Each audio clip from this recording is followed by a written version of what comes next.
Hi, I'm Zane Brown from Reliable Retrievers, and I'm here to talk to you about how dinner time can be a great opportunity to practice impulse control. Actually, any mealtime can be a great opportunity for this. It's just an example of using real life opportunities and real life skills to practice things that we want to teach our dogs. So I use mealtime because it's really delicious and dogs really love it and they're usually excited and it's a great reward. So there's 3 steps that I do when I'm teaching this kind of a behavior. So the first step is to be very calm with your dog. Be very calm just in general, because if you're not calm, if I'm not calm, how can I expect my dog to be?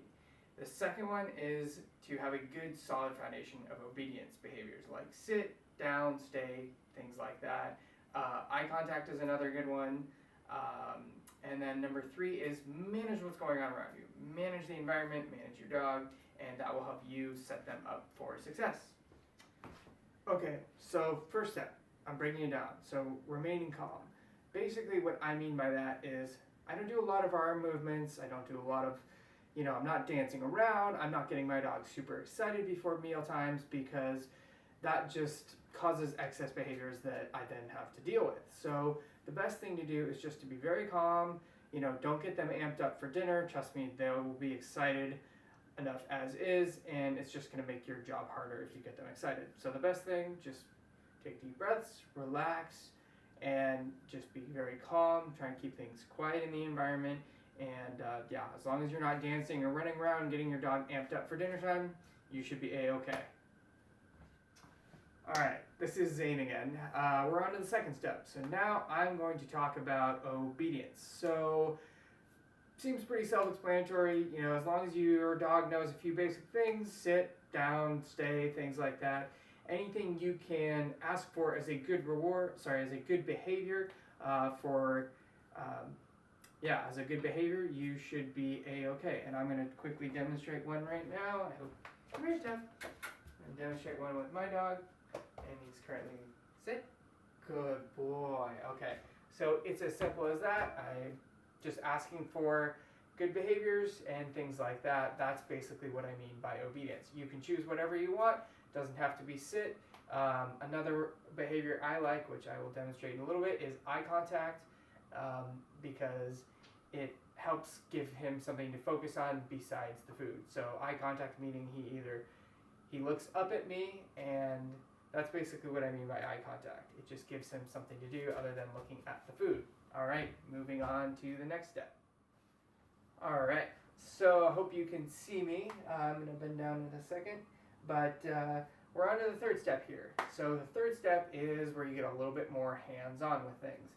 So let me get my food. So the third step is managing the environment around you. So one of the biggest things that I will tell you is choose a dog food, we'll say, receptacle that doesn't make a lot of noise when you open it. I have used Vittles vaults in the past, which are available at lots of different pet stores. Basically, those are anything that it's a specific type of dog food canister that is threaded on there. The good thing I like about those, to say a positive, is that they do keep your food secure so your dog can't get into them. So I'm a fan of those from that part of a management perspective. Where I'm not a fan of them is that they make a lot of noise. Just depends on what your preference is. I know there's a lot out there, but so there's pros and cons to each. But I just recommend taking into consideration how much noise do they make. Because a loud noise when you thread it off of there, to open the lid is going to make a lot of noise, and that's going to get your dog a whole lot more excited. So anyway, here we go with my dog. Basically, so I feed my dog he's on a raw food diet. So I don't keep it in a Vittles vault anymore. I keep it in the fridge in a Tupperware, but that Tupperware can still make noises. So this sort of ties into everything about being calm and things like that. That just kind of, it all is interrelated. So here's his food. I'm going to calmly and he knows what's coming. So I'm going to calmly, very slowly just measure out some food, and we're going to go from there. I'm just going to measure out a small chunk because he's already had a little bit of food this morning. So there's that. So here's his food. So basically what I do to teach impulse control, I'm actually going to wash my hands off real quick because it is a raw food and I don't want to spread that around. But basically here's what we do. So notice how I'm very calm, my body language, I'm not moving around a lot. I have moved around a few times, but I'm not doing big, large arm movements, I'm not dancing, and I'm not running up and down the hallways. So I'm going to ask him to sit. Good boy. And see, he already knows a little bit about this. But I put the dish down, and I hope you can see that. And he just made eye contact. Yes! And see how he made eye contact, and he waited about 3 to 4 seconds, I would guess.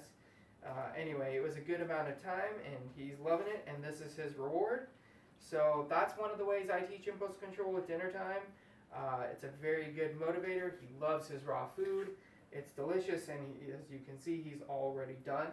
So that's how I teach impulse control with meal times. Like I said, it's a very great, life opportunity. It's something you can do in your everyday life that just reinforces good behaviors.